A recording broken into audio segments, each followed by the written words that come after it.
Hello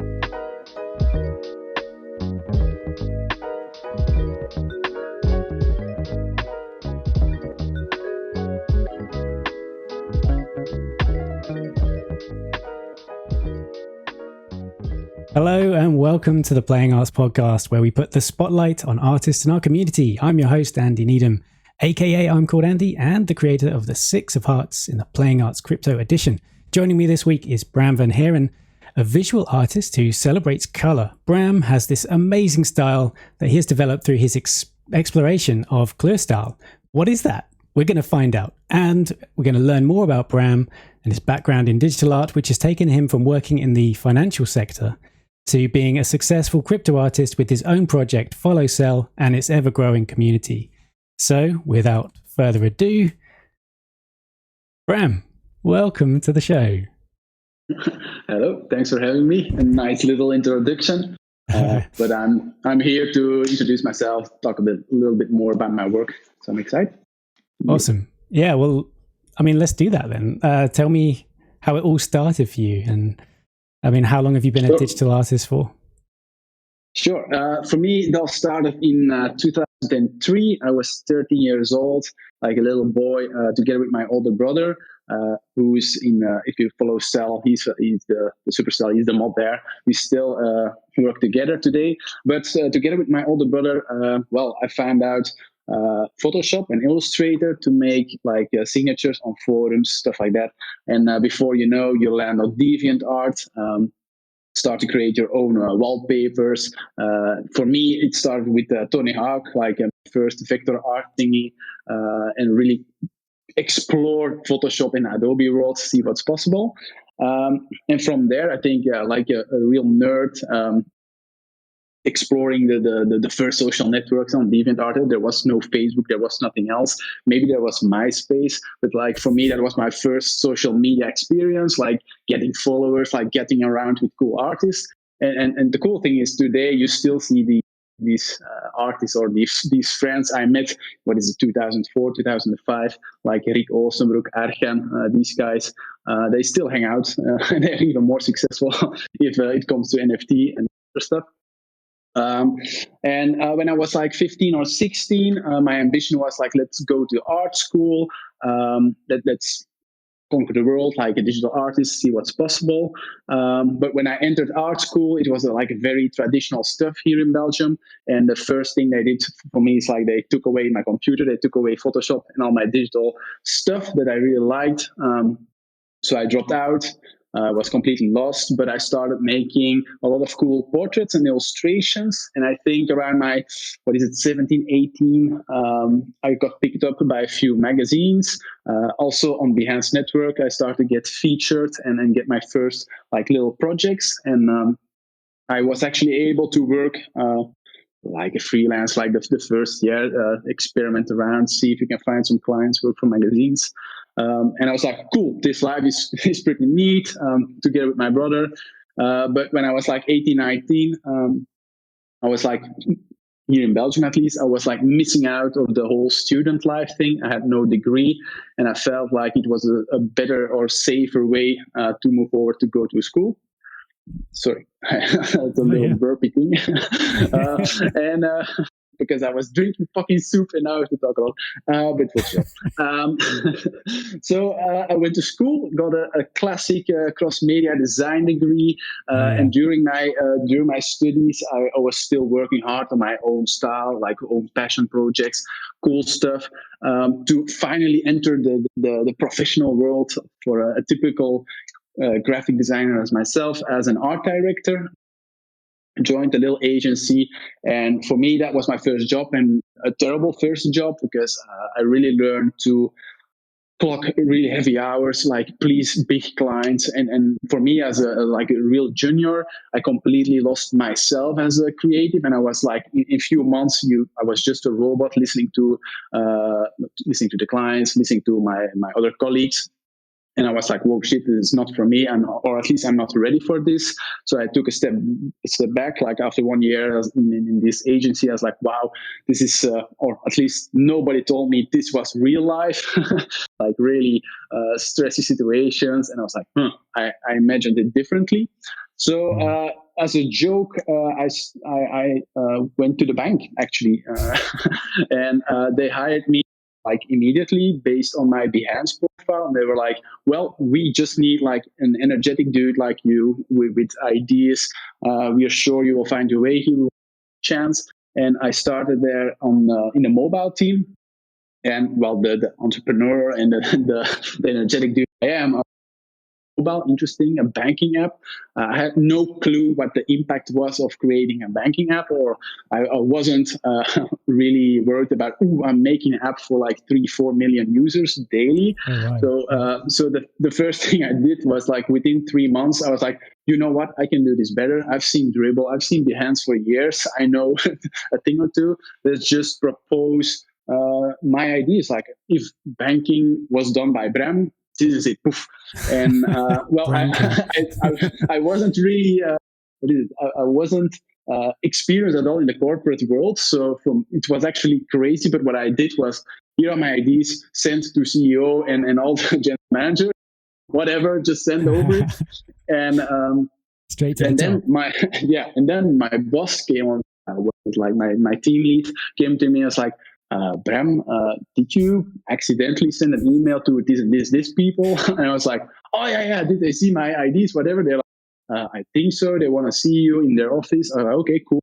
Full excited, ran up, and they fucking loved it. And before I knew, I was a design lead, and I was in charge of the mobile redesign, and that was pretty exciting. So that really launched my career as well. And at this exact moment, like a nice thing that ran, like besides the banking stuff and the design lead stuff. At the same time, Adobe announced that they named me one of the most creatives under 25. I was 24 at this time, or 23. You just snuck in there then. Yeah, so I was like at the bank, like launching a cool career, and at the same time, Photoshop was like, welcome in the Adobe family. Let's come over to Los Angeles, San Diego, go to Adobe Max, do these events, and launch as a junior creative. And I was like, ooh, cool. Well, that picked up at the bank as well. So the bank was like, fuck, we have a really good artist as well. So it was all good and interesting times. Yeah, it was really snowballing. Same with like projects coming, but yeah, because I can ramble.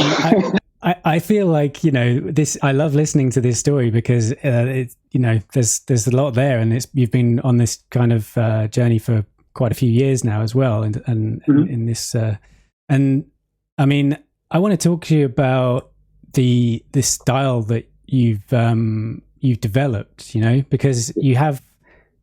That's obviously taken a few years. Has it taken a few years to craft, or have you just always had this thing about color and this Kleurstaal? What does all this? What does that mean to you? What does?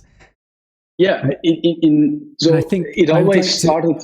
Let's show them what we mean by Kleurstaal as well, because exactly. If you can show that, we'll start talking about the Kleurstaal thing.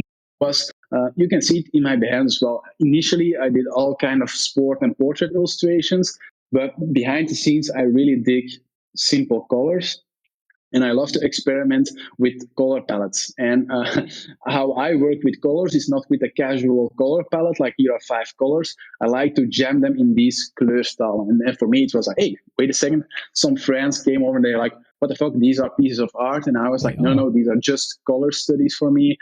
Because if you put these colors into like this Kleurstaal in this little compact composition, it tells a lot more about the colors, like how some accents, like this poison green, I use this till today because I just learned like just a little bit of that green will pop up and make that artwork completely different. And then you learn like which colors work better with each other, which combinations work well. And you can see that a lot of palettes have been grown up to me, and some have really sticked around or optimized, and that I use today for my work actually. Yeah, this is awesome, and I love these. And you can imagine them like as a really cool poster on the wall or something. Or I think these are great. And so this is. Yeah, so this is essentially how you mix your palette when you're, and then you apply it to all your artwork. So you would have one of these little Kleurstaals to the side, and then you would start to see the relationship between these colors. And also you're getting patterns in here by the looks of it as well. And then you, and that expands into gradients and texture I can see as well. It's just so cool. Just like, it kind of, I mean, does working in this way, like really simplify the process for you and allow you to just focus on just nailing those colors, or I mean, does it free you up in a way? Yeah, because if I look at my over the last years, and I think how I came up to like the style I have today, has all come down to my own design process and how I approach my for instance, like how I create a cell or a portrait. It always starts with the outlines and just create the portrait in like black and white or like 4 or 3 colors, and really limit myself with specific colors. And once that job, that's like the first part of my process. Once I have the illustration part done, then I go into the coloring. And for me, I've been optimizing like how can I speed up, or I can optimize this color part. And this is where all my knowledge from the Kleurstaal come from, where I can just use the Kleurstaal, like, okay, for this portrait, I probably need some maybe 4 or 5 colors, and which works best if I only can use 5. And really experiment really fast with colors. Yeah.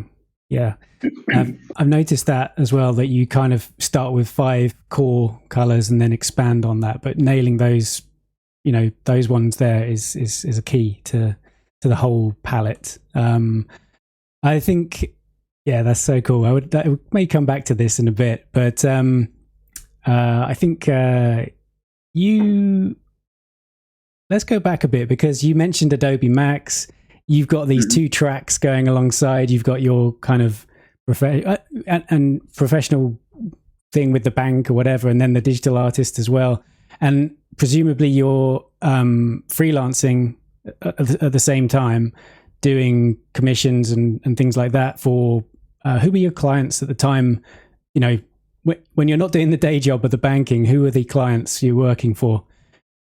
Well, I was lucky, of course. I was really focused on my banking career because it was one of the best paid design jobs you can do here in Belgium for the work for the biggest brands and the big bank. So I was really focused on that. So I had the luxury to really pick my clients and like focus on, okay, if I build this brand as a designer, as a creative digital artist, which projects would fit me. And these are generally like magazines. And I worked for Deadline Hollywood, ESPN. I did a lot of collaborations with ESPN. And if you have like and Rolling Stone magazine, I think those 3 or 4 key magazines, they come back to me like every 4 or 5 months. And for me, that was enough to like fill my agenda because I was already so focused on my other job. And of course, brands like Adobe and now HP are really key brands that have followed me like almost for over 5 to 10 years now. This is and the cool thing is Stone. Yeah, exactly. And this piece actually, to my surprise, was also featured in their recent book with like the 100 most iconic portraits or whatever, like a big ass book. It's laying around here, so it's pretty cool to see. The work going places actually, because for me this like working is like a child dream coming true, and it's super cool.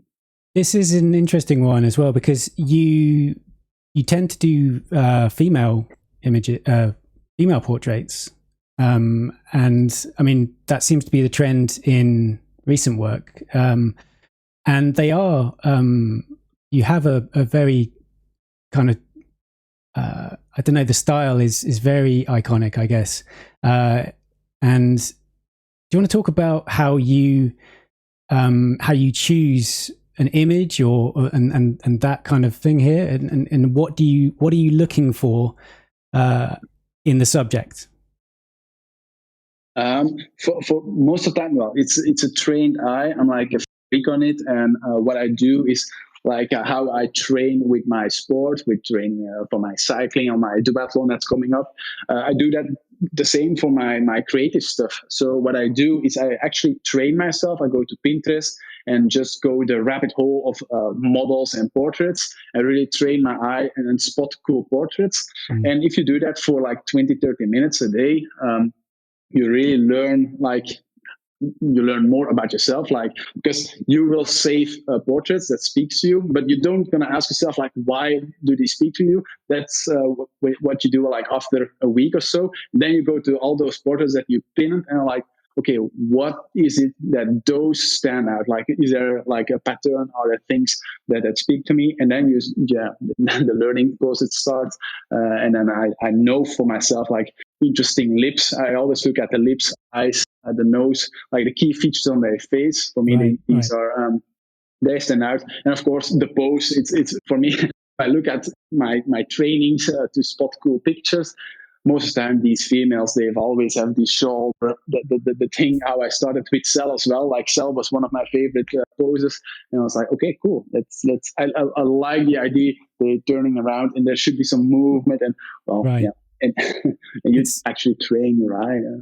That's the thing as well. Your style has it has moments where it's very tight, like the face has all the detail, the eyes especially, and then you have a looseness to it as well. And you have a few kind of techniques that you go through to achieve that. Can you expand on those techniques?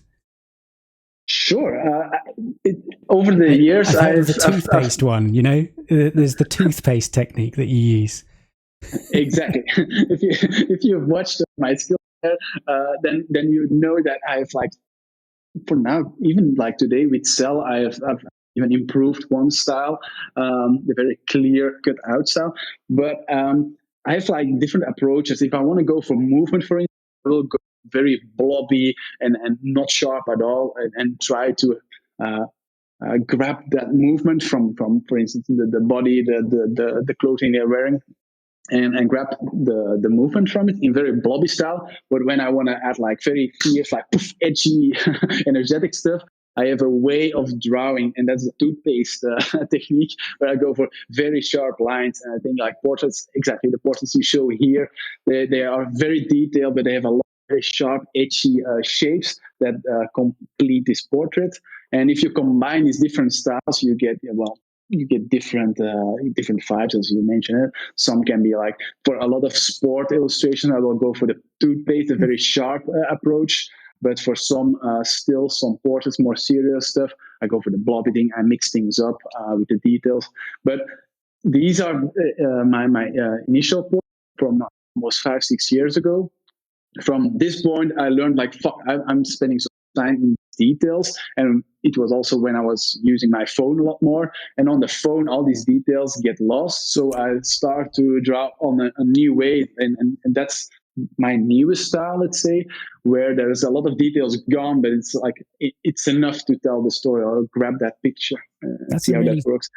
That's a really smart way of working, because so many people view things on mobiles now. So exactly, you want to check that it looks good on Instagram or whatever, and exactly. So that's part of the process then, just to send it send it there and just check that it still reads well. As you can see behind me, I love to print stuff and then watch it on mobile. And if you check both of these things, you immediately can like, okay, I throw away these details because they don't come out. Nobody even noticed these details, and really focus on the important stuff. And that's how I stick with those very detailed eyes, because I know these always stand out. Like detailed eyes, you can never go wrong with that.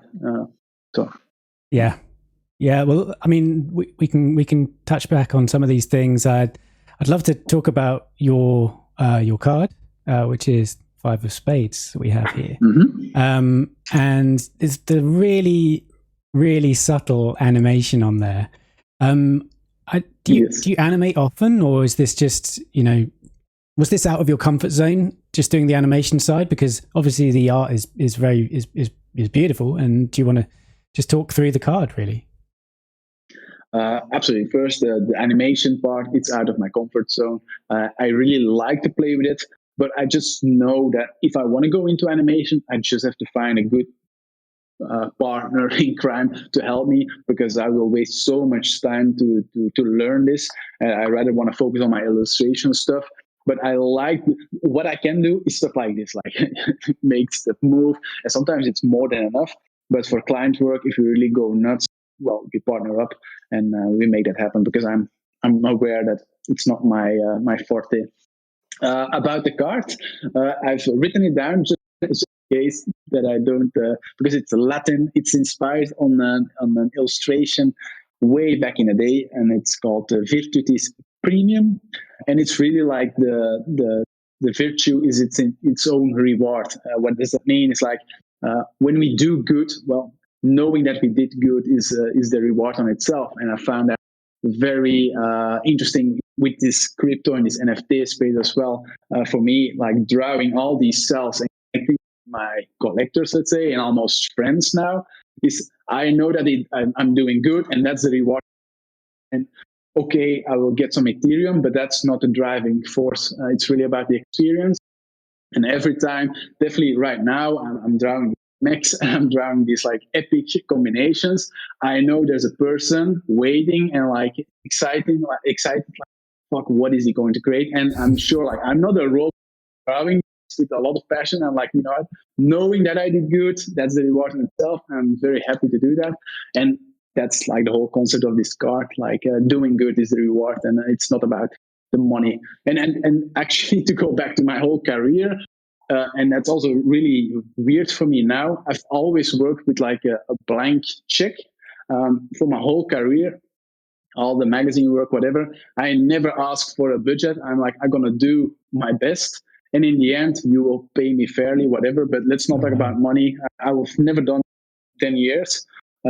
So for me now with Ethereum, they have to pay to get. It's like, for me, kind of odd, because I want to give first. I'm so used to give first and then say like, you know what, if you're happy and you want to pay a fair price, it's up to you. But I'm doing this because I really like this stuff. So I have to adapt to this whole new. But anyway, that's about the card. You doing an airdrop to the holders? Just you don't have to. I dropped my book. Did you get to choose the card, by the way? Because this isn't the first time that Bram has been associated with Playing Arts. We can get to how you came on board, because Bram is actually he worked on the 3rd edition, which is right here. 5 of Hearts. Yep. Got to get one of those. In the deck. 5 of Hearts this time. So you got the 5s. You're working your way through. But so I mean, I've seen you. I've done some research, and I know that you've presented, and we know that you can talk. So it's all good. So you can talk. You presented for Adobe, and I think you've been at off many years, right? As a presenter. Yep. And so spoke at off in Barcelona, and that's where I met Vlad or Sasha. I see both names in an email, whatever.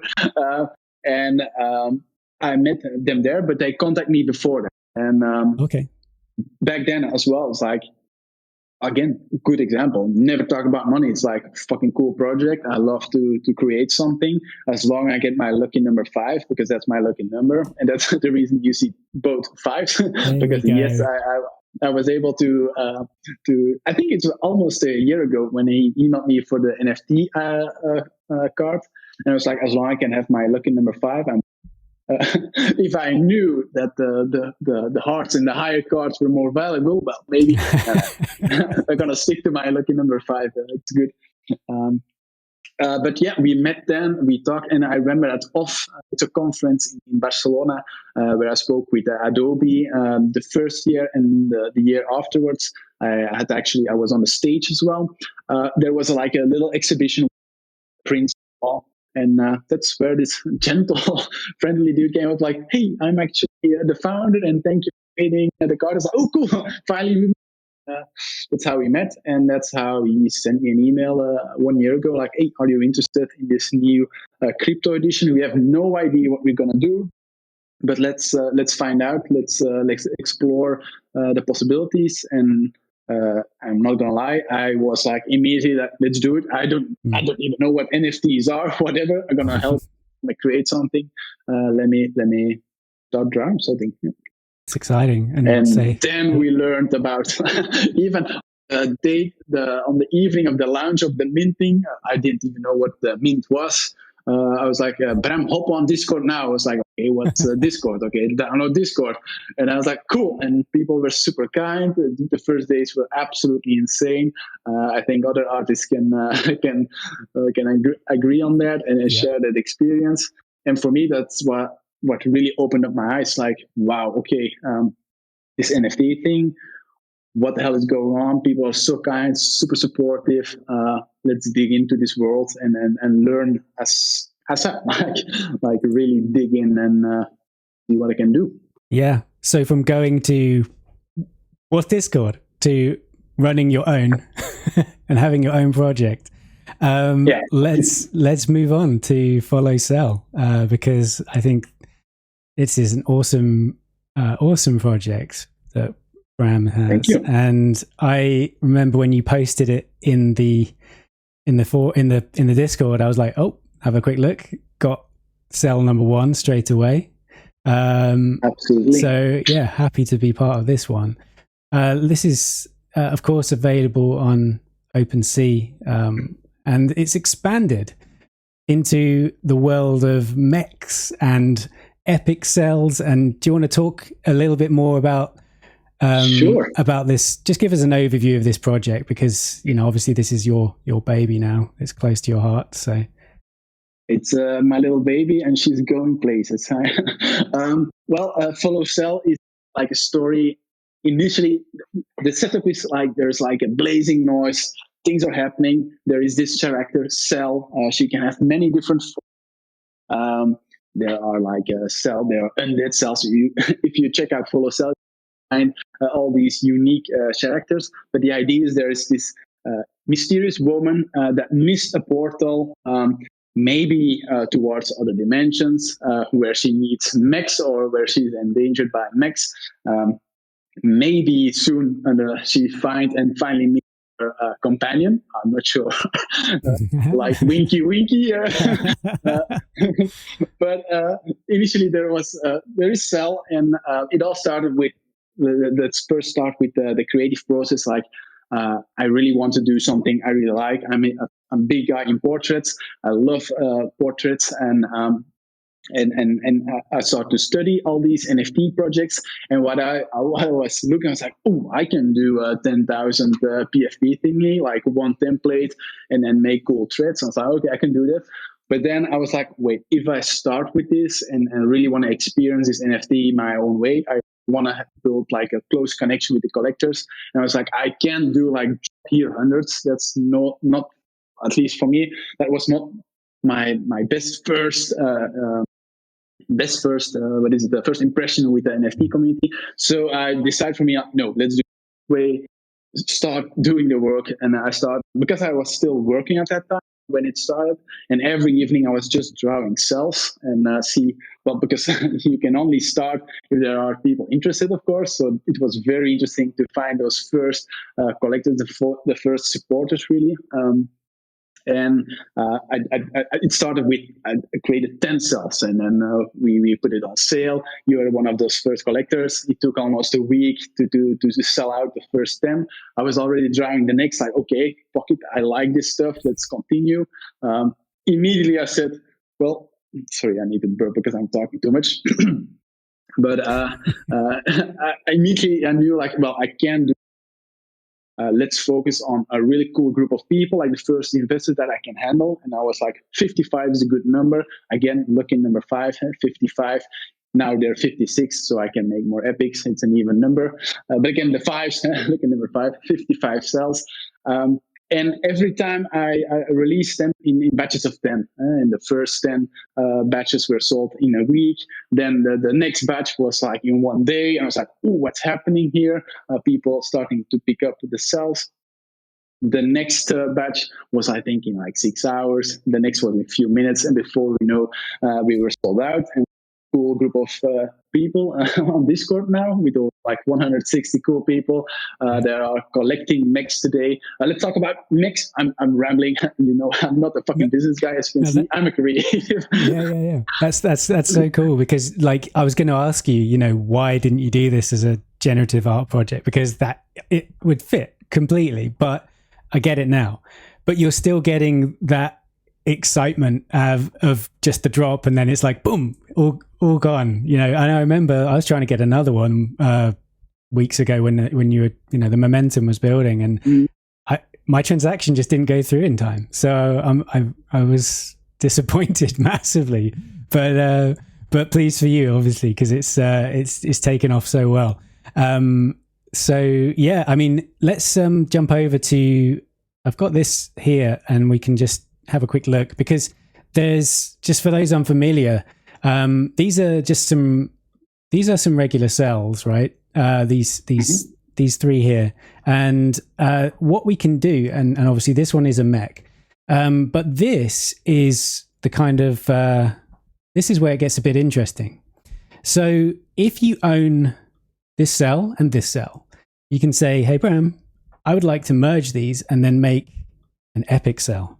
And this is what you would combine them, or you would combine them to do something like that. And it's a fusion of the previous two, which is awesome. So they get something completely unique. And from what I gather, you're not burning these or anything, are you? They get to, these are still kept by the collector. Exactly. Because in my mind, I want them to hold on or even share these original cells, but with the ideas I have, they come in handy later on as well. And I want to have, and my whole idea is like, if you hold one cell, it's like your fucking cell. And of course, there are collectors with amazing epic cells already. And then these epic cells become their fucking epic cell. And then it's like, ooh, my epic cell probably battle some mechs.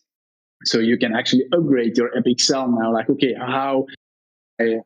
what's the impact? And then I imagine like the cell battling or training with the mechs, and now she leveled up somehow. And then I can creatively think about, okay, how can I make this art look even more epic now with the combination, or how can I upgrade it? So I really like the creative challenge and the drawing stuff, but as well for the collector, like the anticipation, like, ooh, what's gonna happen next? And I like to really immerse in this whole story and let them have this immersive experience.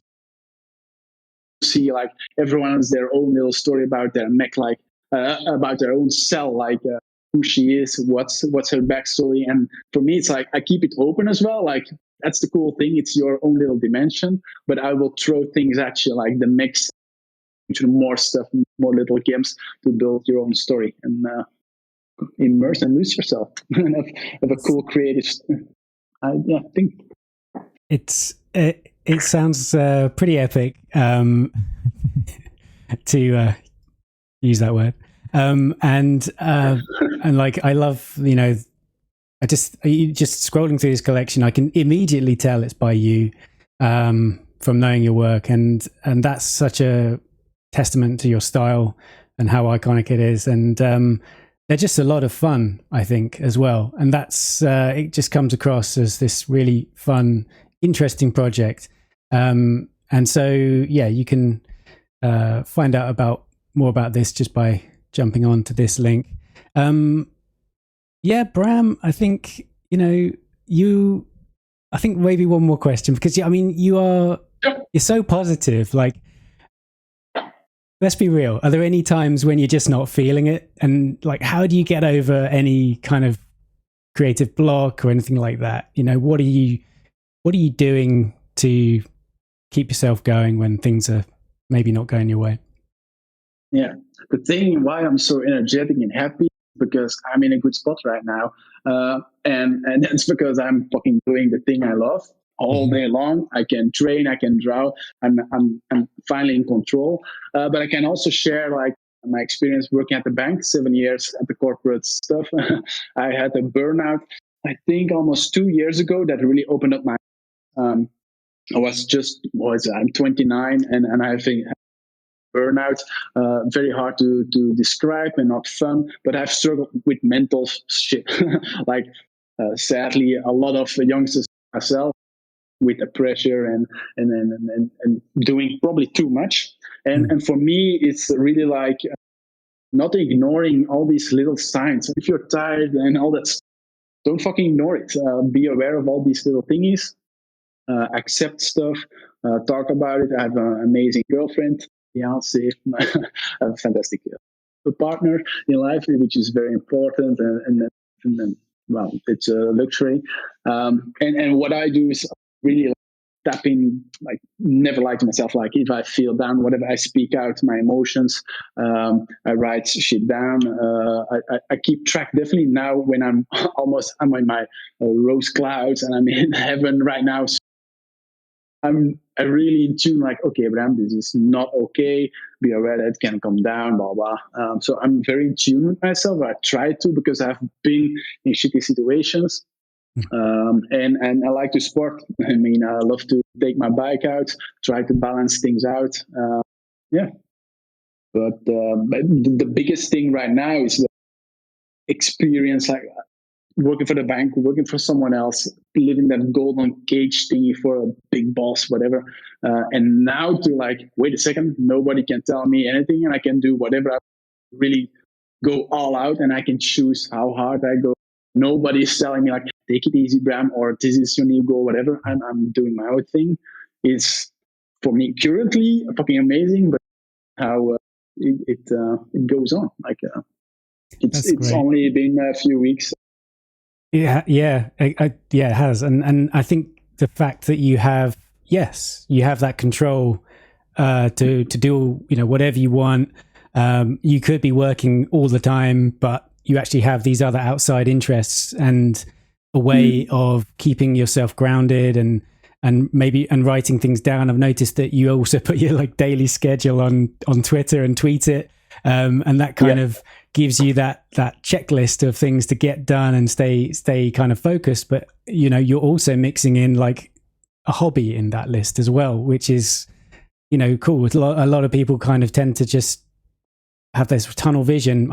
I do. I get this kind of tunnel vision where I'm just solely focused on the task and forget that there's a world outside there, and we should actually get back and explore it and stuff. So yeah, I think that's great to know. And I think for anyone who has those feelings of burning out, just try and listen to yourself and try and step aside and just track it back, like you're keeping a maybe a journal or something, and just tracking it back to, like, I felt good here and not so good here, so what was happening in between, and then you can get some kind of mental clarity. Yeah, because on the situation. It starts with yourself. That's the hard part. Is like, at least that was for me, and I'm not going to do the burnout, the heavy shit.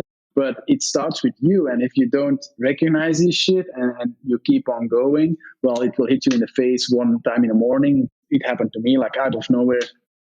It's just over. There is no energy. You stand, whatever.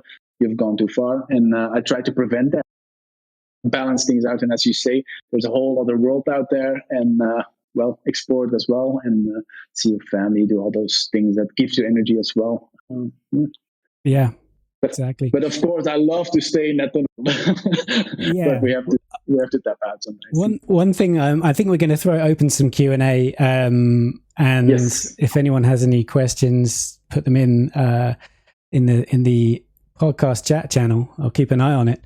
And I guess I can get to ask one. Like, I can't believe you use a mouse, right? I can't use a mouse these days. I use a Wacom tablet. And for you, who's drawing all the time, how does it? I just don't get it. How are you doing it with a mouse, dude? Well, have you ever had the the strain, the carpal tunnel? What? If you look at the movement, well, that's how I think. How I explain to most people. Well, if you take a Sharpie, you're drawing. Well, remove it. It's a mouse. It's kind of the same thing. Okay. I've been doing this for, what is it, like 17, 18 years now. So yeah, I'm trained, and that's how I draw today. So yeah. Okay. Are you? We've got a question from someone from Follow Cell. So, which current artists or projects do you look at and love? Are you inspired by any artists? And maybe we can talk about some of your inspiration too. Well, the things that really took my attention, I think most people have noticed, is what Rick is doing with the project. It's out of this world, the response. And it's also interesting because I can really chat with him on a daily basis and learn how he experiences as a human being, like the overwhelming reactions, what it does with him mentally. So it's really cool, dude. To have that.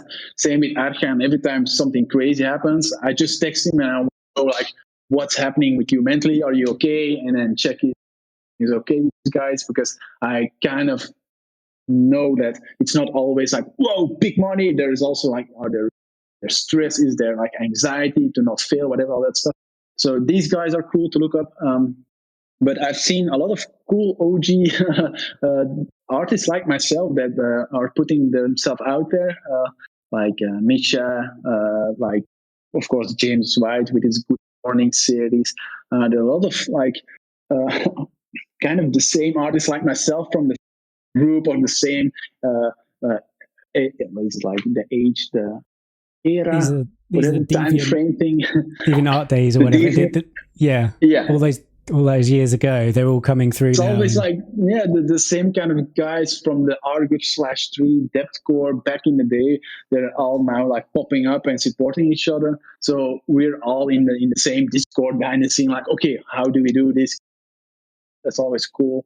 And the coolest thing is like just to see that everyone is really making their best work ever today, because they're so motivated and they get all the love and the support after like years nobody really giving a shit and like working and do this and that. And now it's like, wait a fucking second, now the collectors and the supporters are in charge, and you just notice like everyone doing work.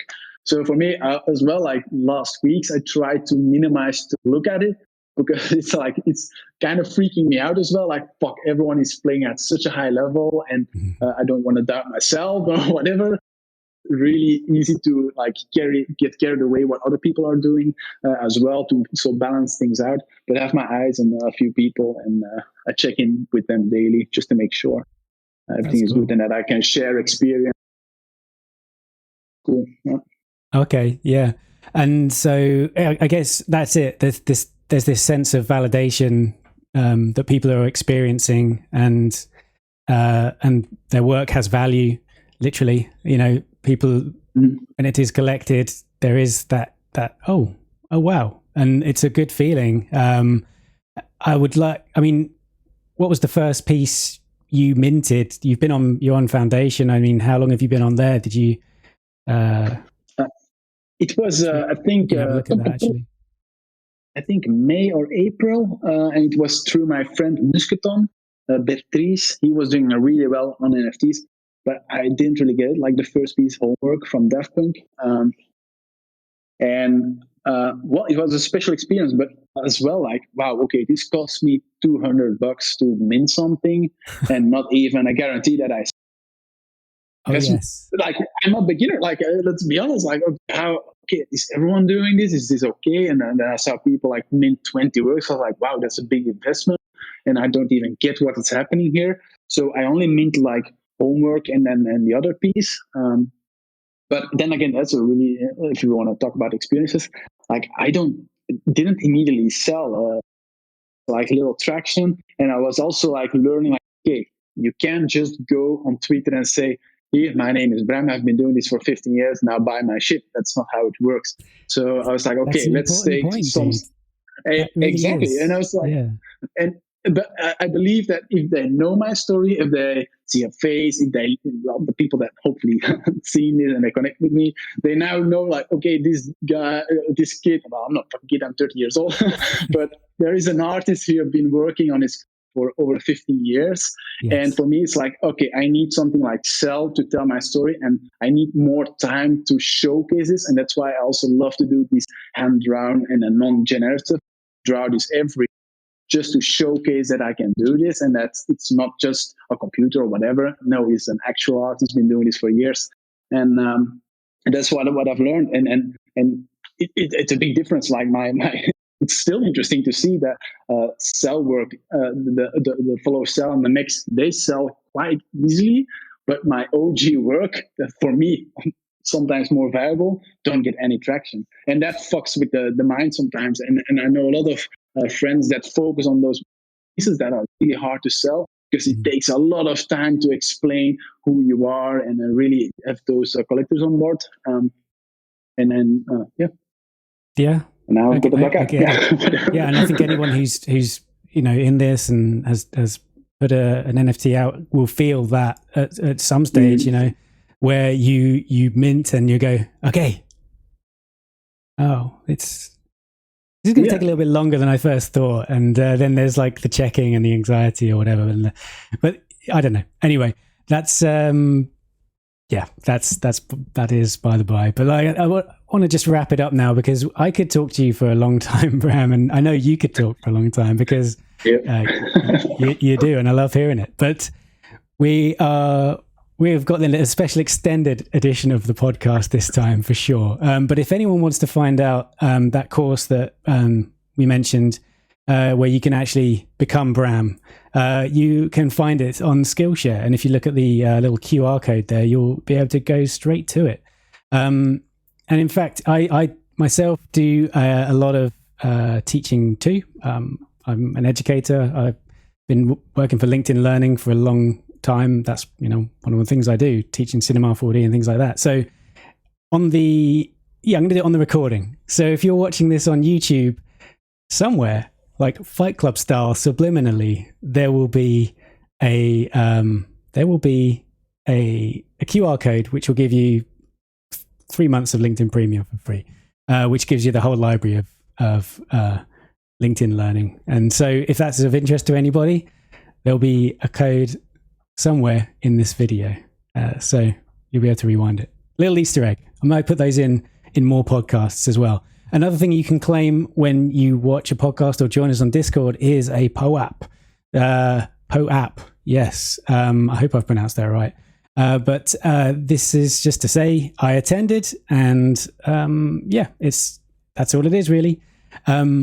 So yeah, Bram, where can people find you? Where can they learn a little bit more about you and your work? It starts, I think, for today and for the crowd we have here. You can find me on Twitter, the handle on the screen, Bram Vanhaeren. And via my Twitter, you can find the Discord for Follow Cell, where I'm active with a lot of cool cell owners and Mac owners, like a cool group of chats. And of course, if you want to find work from me, it's on Behance.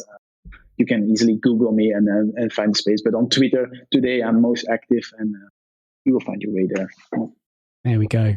Thanks so much. Well, thanks for coming on the podcast, and it's been awesome just learning about you and your art. And for those listening live, the conversation continues right here in the Discord, where Bram will be hanging out in our podcast chat channel, and you can ask any questions that you have of him there. So thanks to our community for supporting the Playing Arts Project. And once again, thanks to Bram for joining us. I'm Andy Needham, and I'll see you in another episode of the Playing Arts Podcast. Yeah.